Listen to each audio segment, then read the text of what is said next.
아멘. 찰스 듀히크라는 사람이 쓴 습관의 책이라는 책이 있습니다. 습관의 힘이라는 책. 이 책에 보면 전문가에게 습관이 형성되는 두 가지가 있는데, 그 중에 하나가 우리 뇌의 활동을 전략하는 방법을 끊임없이 찾아가는 것이다.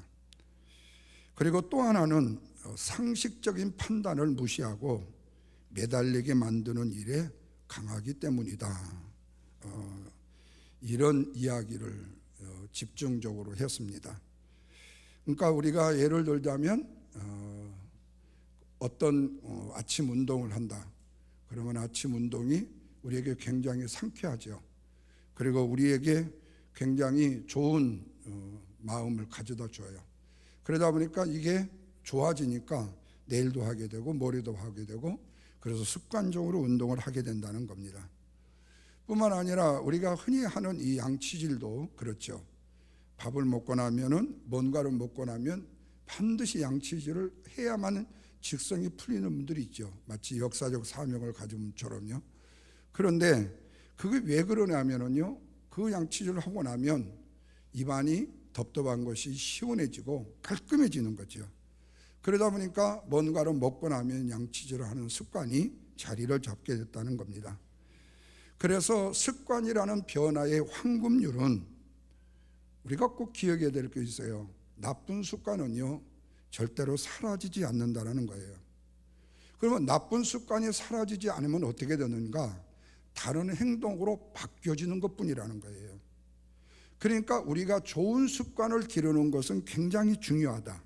왜냐하면 좋은 습관을 바꾸는 방법이 같은 신호를 사용하고 같은 보상을 제공하고 반복된 행동을 가꾸는 것이 되어지기 때문에 그렇습니다. 그래서 이렇게 습관이라는 것은 굉장히 중요하지요. 그런데 좋은 습관은 인생을 아름답고 또 복되게 살찌우게 하지요. 그렇지만 나쁜 습관이라는 것은 인생을 망치게 한다는 거예요. 그래서 우리는 반드시 좋은 습관을 통해서 우리의 인생을 복된 인생으로 만들고 성공하는 인생, 축복된 인생으로 만들어야 될 것입니다. 그런데 우리의 신앙인들 중에 이 사람의 운명에 대해서요 말하는 분들이 종종 있습니다. 근데 그 운명이라는 것도 우리가 생각하는 세상적인 관념이 아니라 때로는 하나님의 뜻 안에 있는 운명을 이야기할 수 있다. 다시 말하면 하나님의 인도하심에 내가 이렇게 되었고, 하나님의 인도하심에 내가 이렇게 가고, 하나님의 인도하심에 내가 이렇게 되는 것이다. 그러면 우리는 흔히 그렇게 말해요. 우리는 하나님의 로봇이냐고요.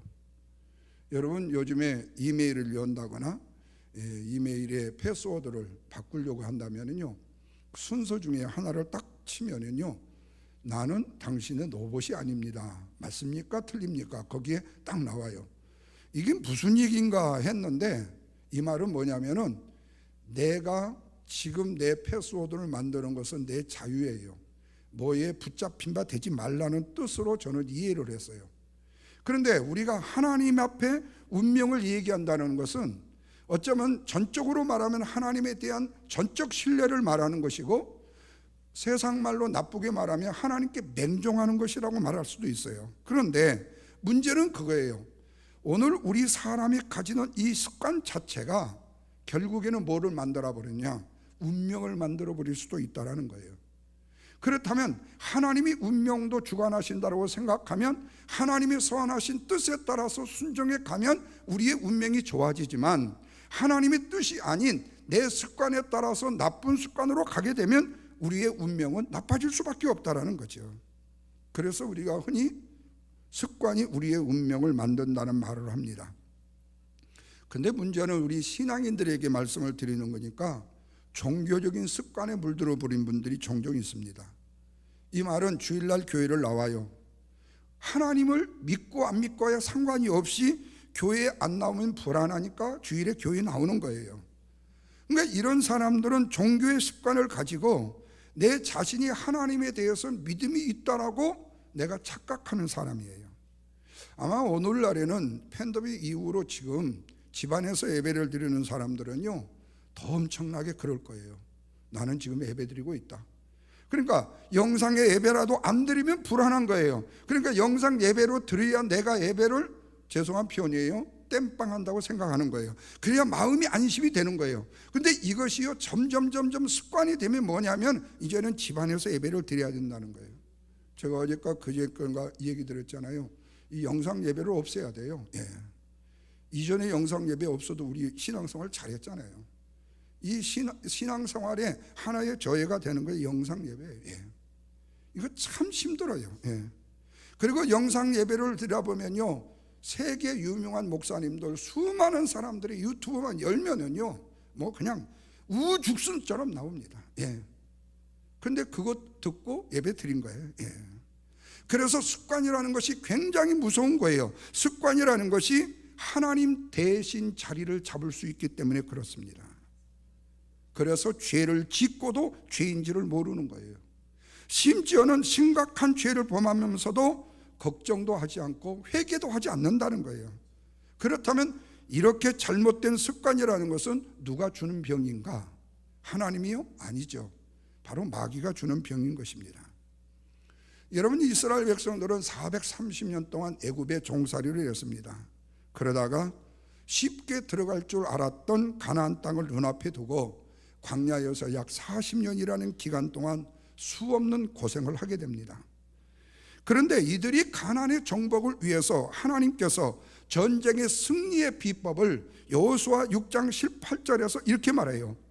너희가 온전히 바치되 그 바친 것 중에서 어느 것이든지 취하여 너희가 이스라엘 진영으로 바치는 것이 되게 하되 고통을 강하게 되지 아니하도록 하라. 고통이 되지 아니하도록 하라. 이렇게 말씀해요. 그러면서 19절에 조건을 이렇게 답니다. 오직 너희는 그 바친 물건에 손을 대지 말고 은금과 동철 기구들은 다 여호와께 구별된 것이니 그것을 여호와의 곳간에 드릴지니라. 이렇게 말씀해요. 자, 여기 말씀에 보면 왜 하나님이 이스라엘 백성들이 광야에 있을 때, 가나안에 들어가게 될 때 전쟁을 행하게 된다라면 왜 전쟁에서 용맹스러운 장수가 많이 나와야 되고 칼싸움을 잘하고 창을 잘 던지고 활을 잘 쏘는 무사와 용사가 필요한데 왜 하나님은 지금 이것을 바치는 것이 중요하다고 말씀했는가? 그러면 그 바치는 것이 뭐냐? 바로 전쟁에서 빼앗은 노획물을 너희들이 다 혼자 가지지 말고 이것을 하나님 앞에 드려라. 그래야만이 너희들이 하나님의 고통도 적고 너희들의 고통도 적다 그래요. 그러면서 너희는 그 바친 물건에 손을 대지 말고 은금 동철 기구들은 다 여호와께서 구별한 것이니까 그것을 여호와의 곳간에 드려라. 이렇게 말하면 아니 하나님이 당신의 백성 보고 전쟁을 하라고 해갖고 이방 나라를 싸워서 전쟁이 이기고 나서 열심히 싸웠고 죽기 살기 싸웠는데 거기서 얻은 노획물을 우리가 취하지 못하고 이거를 하나님 창고 곳간에 드리라니. 그러면 하나님은 이걸 잡수실 건가? 이걸 쓰실 건가? 도대체 왜 이러라고 하지? 우리는 충분히 의문이 될 수가 있어요. 그런데 중요한 것은 하나님의 백성이라면 하나님의 말씀을 꼭 지켜야 된다는 원칙이 먼저 대두가 돼야 된다는 거예요. 하나님은 모자라서 당신이 잡수실 거 아니면 쓸 것이 모자라서 빼앗은 것을 곳간에 넣으라고 하신 말씀이 아니라 하나님의 말씀이 이렇다면 이렇게 아멘을 하고 저렇다 하면 저렇게 하나님의 말씀에 순종하는 순종을 먼저 배우라는 거예요. 결국에 그거 뭐가 되는 거죠? 다 니들 것이 된다 그 말이에요. 그래서 이스라엘 백성들은 하나님께서 살아계신 하나님은 알기 때문에 이 말씀에 순종하며 지켰습니다. 그래서 전쟁 가운데 어느 누구도 승리한 이후에 그 전쟁의 노획물을 손대는 사람이 없었어요. 그런데 갑자기 손을 댄 한 사람이 등장하게 됩니다. 그 사람이 누구냐면 아간이라는 사람이에요. 다시 말하면 여리고라는 엄청난 큰 성에서 감히 저들과 대항을 해서 싸워 이길 수 없는 이스라엘 민족이에요. 군사 훈련도 되지 않았어요. 그런데 하나님이 여호수아를 통해서 아주 세상말로 말하면 엉터리 같은 방법, 정말로 획기적이고 폭발적인 방법을 가지고 나팔을 불고 성을 돌다가 하나님이 어느 순간 여리고를 그냥 무너뜨려 버린 거예요. 그런데 그 성이 무너짐으로 인해서 그 여리고의 풍부한 노획물을 다 가지고 왔다는 거예요. 그런데 문제는 어디서 일어나게 됐죠? 그 이후에 쪽디쪽은 아이성이라고 하니까 어린아이 성이라고 생각하지 말고, 물론 적은 성이에요. 근데 또 공교롭게도 아이성이에요. 그런데 이 여리고 전투에서 노획한 전쟁의 노획물, 하나님의 것을 가져다가 집에다가 숨겨뒀다는 거예요. 결국에 그 아간의 죄로 인해서 그 다음 세컨 타임의 아이성 전투에서 이거 시군정부로 실 줄 알았더니 전쟁에서 패하고 말았어요. 그때에 왜 패하게 됐는가에 대한 진상을 밝히다 보니까 결국에 뭐 되게 됐죠? 아간이 물건을 훔쳤다는 것이 지적되게 된 거예요. 결국에 오늘 읽었던 말씀처럼 아간은 돌에 맞아 죽게 되고 그 온 가족의 아골 골짜기에 다 죽게 되고, 결국에 아골 골짜기라는 말이 이 아간을 통해서 생겨나게 됐다는 겁니다. 그래서 저는 오늘 주신 말씀을 통해서 이 아간에게 초점을 맞추면서요, 우리의 자신과 내 자신의 모습을 한번 비춰봐야 돼요. 여러분, 아간이라는 사람이 누굽니까? 아간이라는 사람은 애굽에서 출애굽을 통해 가지고 10가지의 재앙을 그는 보았고 알고 있는 사람이에요. 10가지의 재앙을 통해서 하나님의 기적을 본 사람이고, 검푸른 홍해 바다를 마른 땅처럼 건너본 사람입니다. 광야 40년을 통해서 하나님께서 내려주신 광야의 메추라기를 먹었고 만나를 먹어본 사람이 바로 이 아간입니다. 뿐만 아니라 그가 길을 가다가 모세를 통해서 바위를 쳐서 돌을 내게 했던 바위대로서 나는 물을 마셔본 사람이 바로 아간이에요. 그런 사람이 하나님의 말씀에 불순종하여 하나님을 속이려고 했다라는 사실이에요. 여러분, 마치 어린아이들이 부모님들과 아니면 친구들과 놀면서요, 갑자기 자기 얼굴을 이렇게 딱 가리죠. 그리고 나 없다 그러잖아요. 그리고 나 없다 그래요. 저 얼굴만 가리면 자기가 없는 걸로, 안 보이는 걸로 같아요. 마치 똑같아요. 이 어린아이의 이 행동을 천진난만하고 귀여운 행동으로만 볼 수 있지만, 사실은 그 어린아이가 얼마나 속이 지금 어린아이기 때문에 그랬지, 만약에 어른이 그런다고 한다면 얼마나 자기 중심적인 사람의 모습인지 모른다 거예요. 자기의 얼굴만 가리면은 나 어디 있지? 나 아니야? 라고 얘기할 수 있다는 거죠. 그러니까 여러분, 오늘날 이런 일들은요, 세상의 법정에서도 너무 많이 일어나고 있잖아요. 법정이 다 완벽하지는 않아요. 판검사가 다 죄에 대해서 전체적인 100%의 다 죄를 지적할 수 있는 것은 아니에요. 그러나 보편 타당성에 의해서 제정되어진 법에 의해서 법의 심판을 받게 되면 그래도 최소한도 뭔가 내 양심에 가려진 것 때문에 양심의 고백 정도는 잘못을 고백해야 되는 거 아니에요? 근데 끝까지 가도요, 잘못을 고백하지 않는 사람들이 세상에 득실거리고 있어요. 이들이 저 시골에서 농사를 짓는 사람, 아니면 가난한 저 사업장에 있는 장사라는 사람이냐? 아니라는 거예요. 세상적으로 지위가 있고 명예가 있고 자기의 뭔가 있다라고 생각되는 사람, 배움이 있는다는 사람들이 그런 짓거리를 한다는 거예요. 여러분, 이런 걸 볼 때 그러면 세상은 불공평하다 그 말이죠. 마치 여러분, 하나님을 아간이 속이려고 했던 이 사실, 자기 얼굴만 가리면 나는 안 보인다라고 생각하는 이 자기 중심적인 이 모습.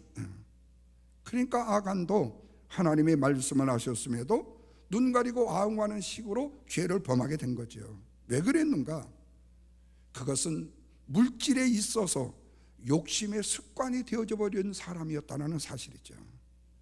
아간이 뭐를 훔쳤다고 그랬죠? 우리가 이 7장 1절 이하의 말씀에 보면 나오는데 읽지 못했습니다. 아간이 훔친 것은요, 신할산 외투 한 벌, 은 20세겔, 금 50세겔이에요. 그러면 신할산 외투는 뭐냐? 바벨론산 외투예요. 그러니까 바벨론에서 만들어진 메이드 인 바벨론이에요. 그러니까 굉장히 예술적인 가치가 있는 이 외투예요. 이 자켓이에요. 괜찮은 겁니다. 오늘날로 말하면 뭐보다도 나은 명품이에요. 다른 말로 말하면 가격이 꽤 나간다라는 얘기입니다. 그러면 은 50세겔은 얼마냐? 원세겔이 20파운드니까 피곤하지 않게 우리 달러로 계산하면, US 달러로 하면 약 80만 불이 되는 양입니다. 거기에 은까지 합치면은요 100만 불이 됩니다. 요즘에는 100만 불이 입에서 그냥 왔다 갔다 그냥 하는데, 이전에 우리 100만 장자라고 하면요 눈이 휘두르진 그런데, 요즘에는 100만이라고 얘기하면요 눈도 깜짝 안 해요. 요즘에는 조를 얘기해도 고기만 건투가 너지 놀리지도 않아요. 예. 왜? 그만큼 사기를 많이 치는 단수가 높아져 버려가지고. 이북이 지금 뭡니까? 비트코인 이거 해갖고 4조를 이거로 땡겨 먹었다고 그러잖아요. 예. 눈먼 돈들을요. 예. 그러니까 요즘에는 그렇게 뭔가 이것만 잘하면은요 남의 모든 걸 다 뺏어볼 수 있어요. 예. 그렇기 때문에 여러분, 이렇게 잘못된 습관을 가진 사람은요 하나님이 하지 말라는 것도 하고요 두려운 마음이 없는 사람이라는 거예요. 성경에는 두 가지가 있습니다. 하라는 말씀이 있고 하지 말라는 말씀이 있어요. 두 가지가 똑같이 나와요. 그런데 잘못된 습관을 가진 사람에게는요 이 말씀이요 별 소용이 없어요. 습관이라는 것이 무엇이냐? 익숙한 것에 빠져 있는 것을 습관이라고 말해요. 그러니까 우리가 보편적으로 예배도 한 번 빠지면 처음에는 불안해요. 근데 자꾸 빠지다 보면요 아예 익숙해져 버려요. 그러다가 나중에는요 하나님이 안 계신 것처럼 살게 되어져요. 아간은 하지 말라는 것을요 하나님이 안 계신 것처럼 하고 말았어요. 왜? 수많은 하나님이 기적과 이스라엘 민족과 함께 하면서 보았던 사람인데 하지 말라는 것을 하나님이 안 계신 것처럼 하고 말았어요. 그렇다면 그가 하나님을 속인다면 죽는다는 사실을 알았을까요? 몰랐을까요? 알았단 말이죠. 그런데 알고 있어도 습관이 되다 보니까 모른 척하고 습관에 그냥 따라가 버리게 된 거예요. 여러분, 여기서 우리가 반드시 알아야 될 것이 있어요. 성경이 뭐라고 그랬죠? 사람이 죽는 것은 뭐라고 그랬죠? 정한 이치인데 그 후에는 반드시 뭐가 있으리라고요? 심판이 있으리라고요. 여러분, 하나님의 심판이라는 것은 내가 하나님의 심판이 없다고 해서 없어지는 게 아니에요. 내가 죄를 짓지 않았다고 해서 죄가 없어지는 게 아니에요. 증거가 나오면 죄인인 거죠. 그렇다고 내가 싫다고 해서 없어지는 것도 아니잖아요. 근데 요즘에는 뭐 내가 싫으면 내 마음대로 하는 사람도 많아요. 그런데 잘못된 습관을 가진 사람은요 하나님은 살아계심에도 불구하고 하나님이 안 계신 것처럼 삶을 살려고 한다는 거예요. 또 하나는 하나님이 하라는 것을 하지 않고 그냥 하지 말라는 것을 하면서도 두려운 마음이 없다는 거예요. 하나님께서는 분명히 전쟁의 전리품은 하나님께 다 드리라고 명령을 했어요. 그런데 아간은 안 드리고도 그 마음이 편해졌다라는 거예요. 이 말을 다른 말로 말하면 뭐라고죠? 이미 아간은 영적으로 잘못된 습관이 되어버렸다라는 사실이죠. 그런데 이 아간과 비유를 해서요 우리 성경에 나오는 요나서에 나오는 요나를 한번 보십시오. 요나는 하나님께서 니느웨로 가서 저들이 회개하고 돌아오라고 주의 말씀을 전하라고 했어요. 니느웨가 우리의 원수예요. 다시 말하면 우리나라 사람들로 하면 36년 압박이 있었던 일제가 우리의 원수가 되듯이요. 바로 지금 니느웨 사람들이 요나에게는 원수였어요. 그래서 니느웨로 가는 배를 타지 않고 다시스로 가는 배를 타고 가버렸습니다. 한참 배를 타고 고물에서 주무시고 계시는데 갑자기 풍랑이 일어난 거예요. 그런데 실제로 지금 요나는요 불순종이라는 습관이 된 사람이 아니기 때문에 하나님이 가라는 니느웨로 가지 못하고 다시스로 도망을 칠 때 그 마음속에는요 불안했고 그는 지금 두려움 가운데 있었어요. 그런데 마침 바다에 태풍이 불어온 겁니다. 얼마나 흔들리는지 사람들이 자기 물건을 다 바다에다가 내쏟고 어떤 사람들은 자기의 신 앞에 무릎을 꿇고 제발 살려달라고 기도를 하고 있는 거예요. 배가 침몰 일보 직전입니다. 그때의 요나는요 불순종의 습관이 아닌 사람이기 때문에 순간의 불순종으로 다시스로 가다가 이런 만났기 때문에 그가 하나님 앞에 내가 그리고 그 갑판에 있는 배에 앉아 있는 사람들에게 바로 나 때문에 이런 일이 일어나게 된 거라고, 나를 바다에 집어 던지라고 불순종을 순간에 회개하고 하나님의 살아가심을 믿고 하나님 앞에 바로 서는 거예요. 그러니까 요나는 실제로 지금까지 하나님의 불순종의 습관이 된 사람이 아니고 하나님 말씀에 고지 순종하는 사람이었어요. 그래서 순간에 일시적으로 분노가 생겨서 불순종을 했는데, 그런 어려움이 닥치니까 이제는 하나님이 나 때문에 일어난 일들로 고백을 하면서 나를 여기에 제물로 집어넣으라는 거예요. 왜요? 나 때문에 이 배 산 사람들이 다 힘들게 해서는 안 된다는 거예요. 내가 하나님을 두려워하는 사람이라는 거예요. 그렇다면 여러분, 우리의 신앙의 방향이 아간의 방향입니까? 요나의 방향이 합니까? 문제는 잘못된 습관이 되다 보니까 잘 모른다는 거예요. 이것을 우리는 중독이라고 말합니다. 그런데 중독의 가장 큰 문제는 뭐냐? 하나님이 있어야 될 자리에 중독이 있는 거예요. 다시 말하면 하나님이 있어야 될 자리에 우상이 있는 거예요. 이게 바로 중독이에요. 그러니까 이 중독이라는 말은요, 모든 것을 하나님 대신에다가 다 집어넣을 수 있는 거예요. 돈도 아니면은 내가 사랑하는 사람까지라도 다 중독으로 집어넣을 수 있어요.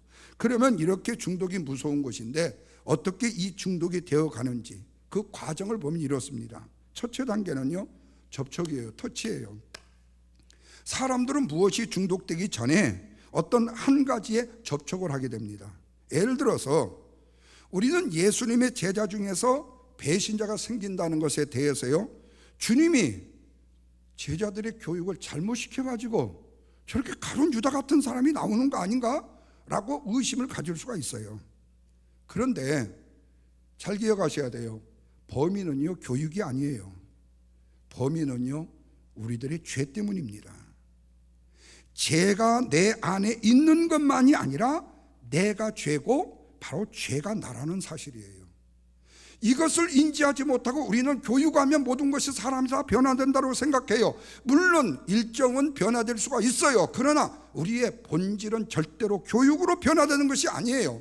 바로 나 자신이 죄인이라는 사실을 인지하고 알 때에 바로 내가 변화될 수가 있어요. 그런데 내가 죄인이라는 사실을 아니라고 생각하면 나는 절대로 엄청난 죄에서도요, 내가 죄에 대해서요 해결 문제가 되질 않아요. 이 말은 뭐냐? 죄된 환경만 만들어지면 우리는 언제든지 죄를 범할 수 있는 가능성을 내포하고 있는 사람이라는 말씀이에요. 왜? 인간은 뭐이기 때문에요? 죄인이기 때문에요.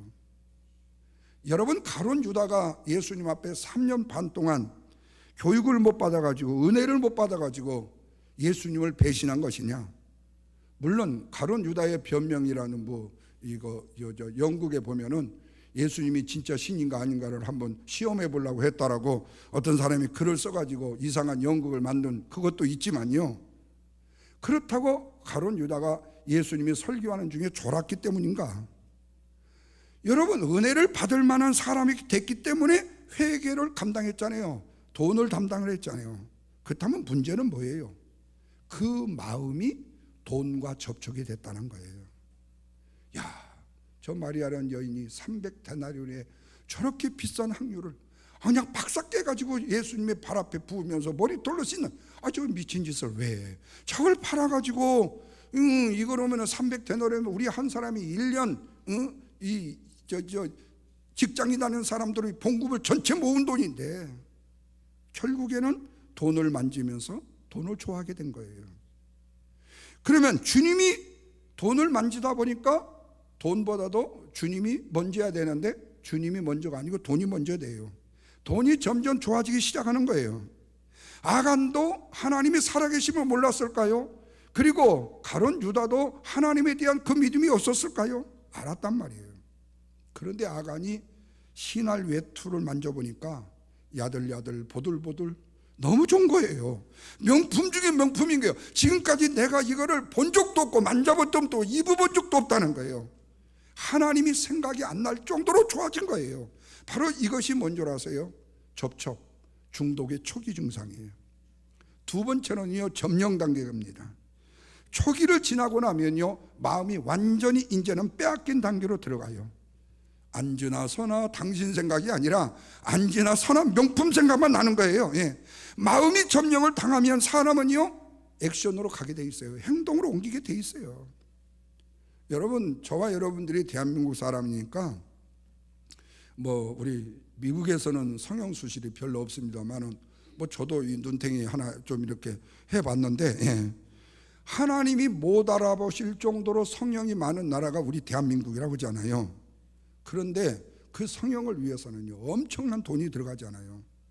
신기한 것은 우리 대한민국의 젊은 대학생들이요 성형을요 너무 쉽게 생각한다는 거예요. 왜 그래요? 자기가 원하면 자기가 점령되고 그러면 그 행동이 거기에서 나올 수 있기 때문에. 그러니까 다른 거 없어요. 밥은 못 먹어도 성형을 해야 된다고 생각하고 돈을 모으면 굶으면서 성형 돈을 모으는 거예요. 그리고 내가 어디 가서 일을 하든지 창피를 보든 뭐를 하든 간에 내가 얼굴을 고치기 위해서는 돈을 벌어야 되니까 나는 창피에 불구하고 돈을 벌어야 되겠다는 거예요. 성형이 1번이고 내가 창피 보는 것도 2번, 3번이에요. 그러면 하나님은 4번, 5번이 되는 거죠. 좋은 것에다 중독이 되면 좋을 텐데, 예를 들어서 공부에 중독이 된다든지 기도에 중독이 된다든지 교회 헌신과 봉사에 선한 일에 중독이 된다든지 아니면은 또 오해하지 마세요. 목사님 말씀 여러분 죽어도 순종을 하겠습니다. 이런 데에 좀 중독이 되면 얼마나 좋겠어요. 그게 좋잖아요. 근데 문제는 하나님을 대신할 만큼 내 마음이 점령을 당했을 때는 중독의 위험성이 되어진다는 거예요. 그게 점령이 돼버려요. 그다음에 세 번째가 뭐냐? 이제는 접촉해가지고 점령을 당하게 되면요 포로가 되어버립니다. 세 번째 단계는 포로 단계예요. 이 단계가 되면 더 이상 감당을 못합니다. 어머니 아버지도 감당이 아니고 남편 아내도 감당이 못 되고요 부모도 감당이 안 돼요. 하나님 없이 정말로 그냥 쭉 나가게 돼요. 그 중독의 포로가 되는 겁니다. 사람도 없고 오직 중독만 내 안에 있게 되는 단계가 되어져요. 언제가 한번 내가 말씀을 들었냐요. 제가 문헌을 보다 보니까 깜짝 놀란 게 있어요. 여러분, 로마의 네로 황제 부인이요 사비나라는 여자인데요 이 여자가요 화장 중독증에 걸린 여자래요. 나도 그걸 보고요 너무 재밌었는데 당나귀 젖으로요 당나귀 젖 그 밀크를 가지고 목욕을 합니다. 그를 위해서 당나귀를 500마리를 길렀대요. 그런데 그 여인이 만약에 어디에 온천에 여행을 간다 그러면 최소한도 당나귀를 50마리는 끌고 다닌대요. 왜냐하면 그 젖을 짜야 되니까요. 그래서 당나귀만 관리하는 노예가 500명이고요 화장을 할 수 있는 시녀만도 200명이었대요. 그래서 그녀의 얼굴은요 항상 뽀얗고 엄청나게 부드러웠답니다. 피부가 아주 진주같이 매혹적이었대요. 근데 여러분, 그 여인의 최후가 어떻게 된 줄 아세요? 그 포악했던 네로와요 한 잔 먹고요 화가 나가지고 발길로 들이차버렸는데 어떻게 얼마나 세게 찼는지 몸이 떠가지고 떨어져서 즉사하고 말았대요. 여러분 생각해 보세요. 당나귀 500마리 젖을 가지고 얼굴을 뽀얗게 만들었으면 무슨 소용이 있어요? 이미 그거의 포로가 되어버려서 결국에 자기는 죽음을 불사한 거예요. 아간도 이 단계에 있었을 거예요. 아간이 하나님을 모르는 게 아니야. 하나님을 알았고 하나님의 음성을 듣지 않은 게 아니에요. 하나님의 음성을 들었어요. 그런데 물질의 포로가 되어버렸어요. 그러니까 물질에 중독이 되면 아무것도 보이지 않는다라는 말이 똑같은 거예요. 물질이 중독이 되면 하나님을 믿는 것도 돈을 벌기 위해서 믿게 되게 돼요. 세상의 출세를 위해서 믿게 되어져요. 우스갯소리입니다만 오해하지 마십시오. 여기도 계셔서 그런데 우리 어머니 권사님이 우리 따님한테 하신 얘기가 쟤는 날아가는 돈도 채서 쓸 사람이라고 그랬다고 그렇게 농담을 해서 우리가 한참 웃었는데 여러분 사실 정말로 세상 출세를 위해서 우리가 이 세상에 갖는 게 있잖아요. 그러니까 세상이라는 것에 중독된 사람은 내가 교회에서 뭐해서 무슨 일을 하는지를 알지를 못해요. 다시 말하면 죄송한 표현이에요. 아간처럼요 저주를 받지 않으려면 먼저는 잘못된 습관에서 벗어나야 된다. 이를 위해서 굉장히 중요한 것이 뭐냐? 단호하게 결단해야 된다. 잘못된 습관에 대해서 단호하게 결단해야 한다. 그러면 그 결단이 이 사람의 미래가 된다는 사실을 믿으셔야 돼요. 그리고 두 번째로 잘못된 습관을 끊으려면 하나님의 은혜가 절실히 필요하다. 우리의 자아는 죄라는 존재 자체이기 때문에 이기질 수밖에 없어요. 내가 주위에 이기적인 사람들을 많이 봐요. 왜? 나도 이기적이기 때문에요. 내 눈에 이기적인 사람이 보이죠. 뿐만 아니라 세상적이고 마귀적일 수밖에 없어요. 그래서 우리의 생각이나 우리의 결단으로 해결할 수 없어요. 주님이 우리의 이 중독의 문제, 탐욕의 문제를 해결해 주셔야 돼요. 그래서 주님 앞에 우리가 기도하는 일밖에 없어요. 주님, 나는 아무것도 할 수 없어요. 내가 아간 같은 사람이에요. 악을 골짜기에서 죽을 수밖에 없는 존재예요. 주님의 은혜가 필요합니다. 주님께 그 은혜를 간구할 수밖에 없다. 우리가 할 수 있는 것은 아무것도 없다, 그 말이죠. 또한 세 번째, 마지막으로는 주님의 은혜로 결단을 하되 잘못된 이 습관을 끊으려면요, 새로운 가치관을 세워놔야 돼요. 마태복음 12장 43절 이하에 보면 어떤 사람이 자기 속에 있는 더러운 귀신을요 다 내쫓았어요. 그런데 내 속에 있던 귀신이 나가가지고 내 속에 없으니까 청소를 깨끗이 해놨어요. 근데 그 귀신들이 물 없는 곳으로 다니고 쉴 만한 곳으로 다 찾아다녔는데 자기들이 어디 의지할 곳이 없는 거예요. 좀 자기들이 거주할 곳을 찾았는데 없는 거예요. 그래서 혹시 내가 나왔던 집이 다시 들어갈 수는 없을까 하고 집으로 돌아왔어요. 그랬더니 와보니까 청소가 너무 깨끗하게 잘 돼 있는 거예요. 문제는 뭐냐? 비어있던 거예요. 주인이 없는 거예요. 그래서 그 귀신이 자기 혼자 있기는 너무 아까워가지고 주위에 있는 친한 친구 7명을 데리고 와가지고 그 집안에서 살았다는 거 아니에요. 그래서 성경은 뭐라고 그랬죠? 그 사람이 이전보다 더 악하게 되었다고 말씀하잖아요. 사랑하는 여러분, 잘못된 문제가 습관이 해결이 됐다고 해도 그냥 그대로 있으면 안 된다.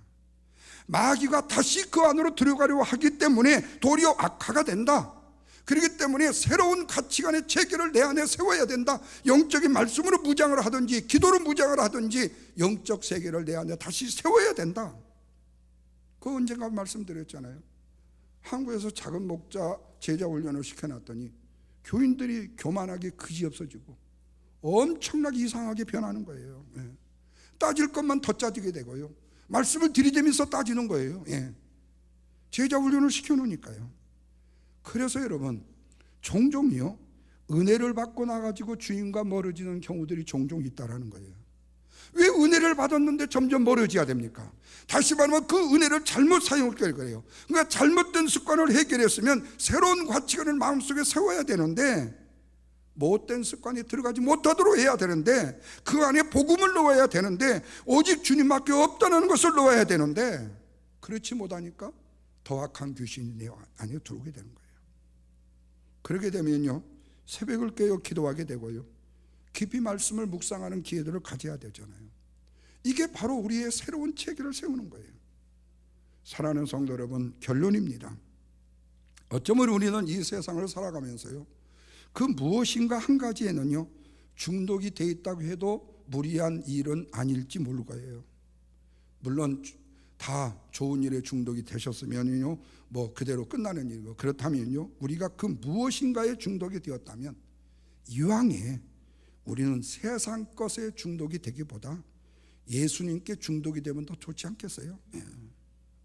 아간처럼 세상에 중독이 돼가지고 하나님을 우습게 대하고 하나님이 두려움에도 불구하고 지멋대로 대할 것이 아니라, 또한 설령 순간에 요나처럼 화가 나서 불순종에 빠졌다 할지라도 자신의 죄악을 회개하고 다시 하나님의 말씀에 순종 앞에 돌아오게 되는 것은 어떤 것인가? 그리하면 아간처럼 죄악이 습관이 되지 않고 좋은 일의 습관이 되어 다시 내 삶과 내 생활을 변화시키고 있기 때문에, 그렇다면 여러분, 오늘 우리가 복음의 말씀을 듣는 일의 습관이 되고, 아멘이죠? 예배하는 일의 습관이 되고 헌신과 봉사하는 일의 습관이 된다면 우리 안에 있는 잘못된 습관과 가치관을 완전히 몰아낼 수 있는 축복이 될 거예요.